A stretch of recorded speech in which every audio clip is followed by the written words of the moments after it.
Oh, thank you very much. Yeah, I started with mapping files. And today I'm going to, brag about something very difficult, but I didn't do anything of it. So I can't really take the credit for it. It's, maybe you saw John Bliki here before, Mr. John Bliki. He's managing all the work with FME at the European Environment Agency.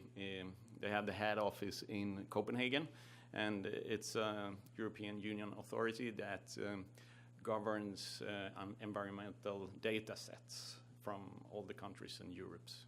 So they collect and distribute data. So he has a keynote tomorrow where I really recommend listening to it. So you'll get some more background information there. So that's Mr. Bliki, and also a colleague to me called Björn Nilsson, who really did this work at their site. So that's the background. And yeah, and about me, I don't have a long bio, but I made a transformer that's in the hub. It's called a fake country creator. If you want to try it out, just type in fake country creator, and it creates a small fake island with fake names and fake cities like that there. So I put keywords in there for my main interest. You can see a bit of FME, Minecraft, nerdy stuff, and some nuclear work. We did work with a nuclear power plant and so on. So you can try that one. Now, back to the core subject. I kept this default slide in there, if you recognize that in the template. I'm going back. So I should use a slide to make a big impact. Okay, so are you ready for the big impact? Here it comes. Now, the European Environment Agency, they have a big FME server installation. At least we have quite a few clients running FME server, but this one is big. And I'm sure John will point that out tomorrow. But I borrowed a few slides from him, so you can see the setup. You can see that they have, like, FME server is really the workhorse of all the work they do. They do use a lot of ArcGIS and Esri stuff, and of course Tableau in there. But FME server is pretty much involved in everything, and they process a lot of data in there.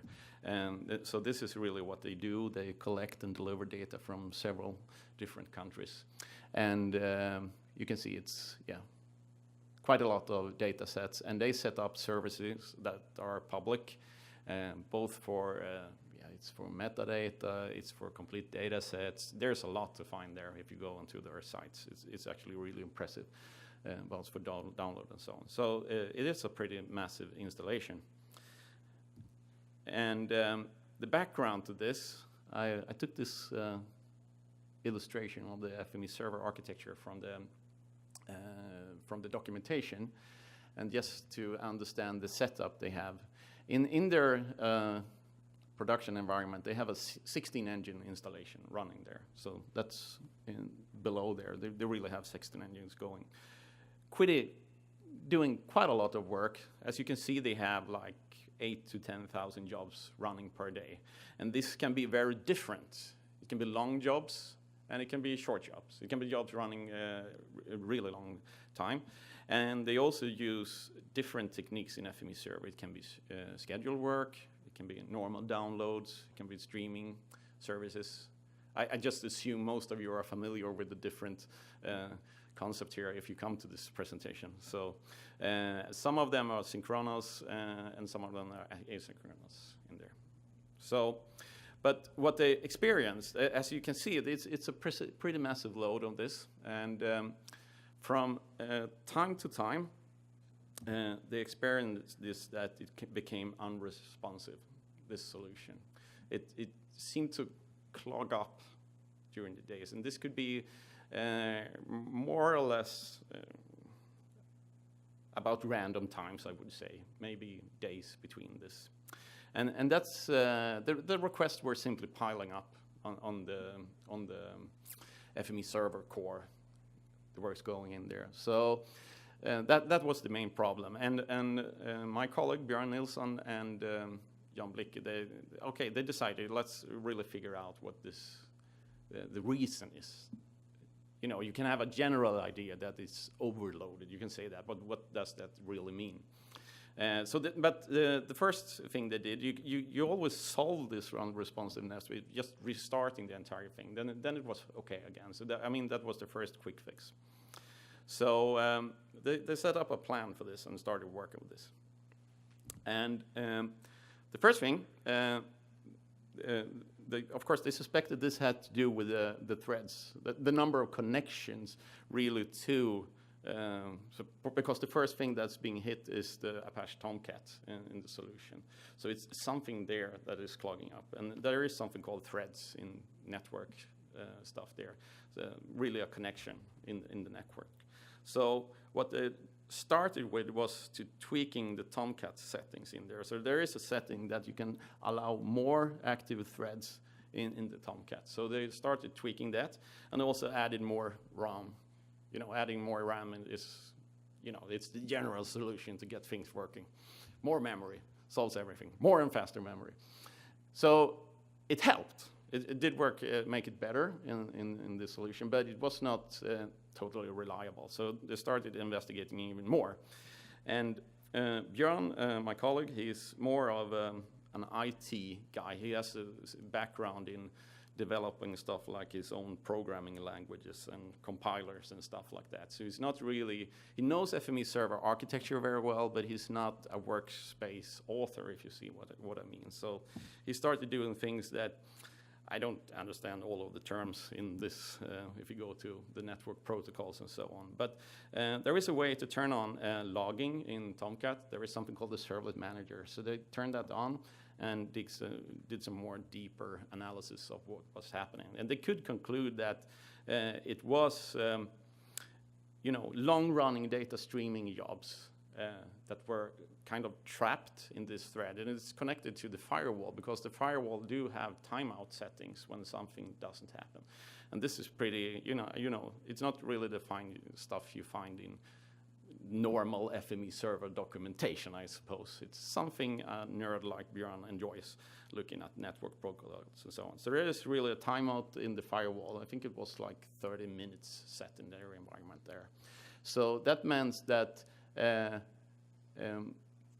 job could be put on queue, but after 30 minutes, the thread kind of just hang there without any results. And also, even if you cancel the job, it has been started, the thread is kind of dead, hanging around there in this solution. And Björn has explained to me that this is actually not a FME server thing. It's a kind of a general problem all over the internet while building this solution. So what did they do? Well, Björn developed, I think it's Java, a sort of a plugin to Tomcat. What is it called? Servlets? What do we call it? Web apps, I think. So they made a small little filter where they can say that if you get more than a certain amount of connection, it just should not, instead of just hanging there unresponsive, it just returns the message, service is temporary unavailable. You have to retry simply. And maybe you can think of this as kind of brute, but still it's really better to do that than just be lingering in a state. So that was the first thing they did. And they also changed another setting in here. There is a setting in Tomcat. If you do have threads older than a certain amount, you can set them on auto-killed, or what you call it. So it will terminate. So they set that if it was older than 29 minutes. And this is connected to the timeout period in the firewall, as I understand it. So that was one setting they included there. And I think Björn has, together with Mr. Bliki, written a pretty thorough report of these settings. I think that will be published, if it's not, on the knowledge base somehow, with much more details. And also John is around. You can probably ask him questions there, and we'll be glad to help out with more details. And the last thing in here was you still could have this, if you kill those threads that were more than 30 minutes, you could still have lingering jobs in the queue. So they also made a killer workspace, literally. So I think it goes on a schedule, so it checks if there are jobs in the queue that been there too long, and that kills it off. But it also checks if it's been submitted by a service that keeps the connection. So, and you know, the connection is kept if you wait for the reply when sending the job. If it's asynchronous, you don't generally have this problem. But if you wait for it, either as a data download or a data streaming, you are at risk for things clogging up in these situations. So this was step 5 in this situation. And this seems to actually work very well. They have a pretty long running time on this setup now without any bigger problems. Of course, it is a challenging environment. When you have a big solution with, I don't know, several hundred workspaces that are available as services, anything can happen. But this prevents queue buildup, as I mentioned, and it also cleans up those lingering threads setting this up.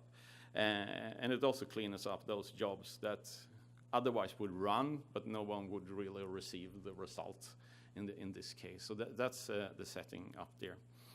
And it works very well, as far as I know. And I took the help also of the slide template here, main point for people to remember.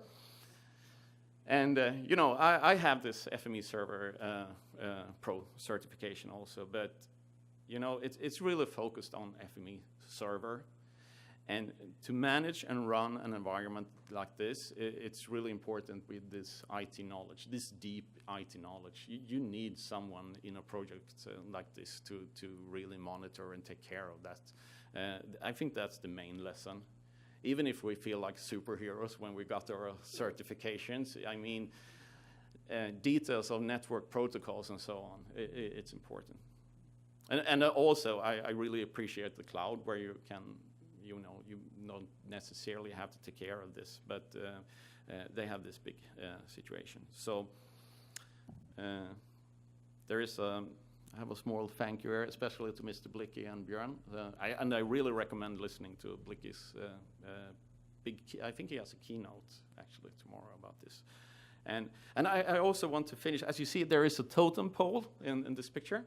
And it came, reminded me, while I grew up, there is a museum in Stockholm called the Technical Museum and the Ethnological Museum. It's the same place. They also have a totem pole outside there. And I've always been thinking about that. It felt very similar. The first time I went to Vancouver, it felt very similar. And it turns out this totem pole they had there when I grew up, it is actually from British Columbia outside Vancouver. And it turns out the Swedes stole that totem pole in the beginning of the centuries. And there is an entire documentary about, it was found in the 90s. So there was Aboriginal people looking for this pole for 60 years. I knew that on the time.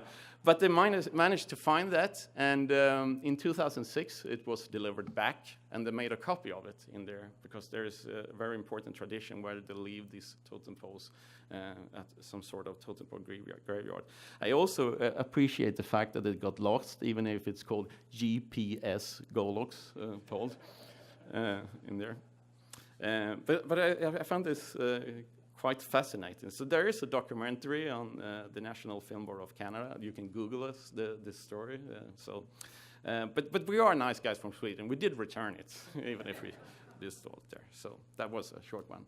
So thank you very much. And maybe some questions? Yeah, I think we're short on time. Oh, sorry. Today, unfortunately.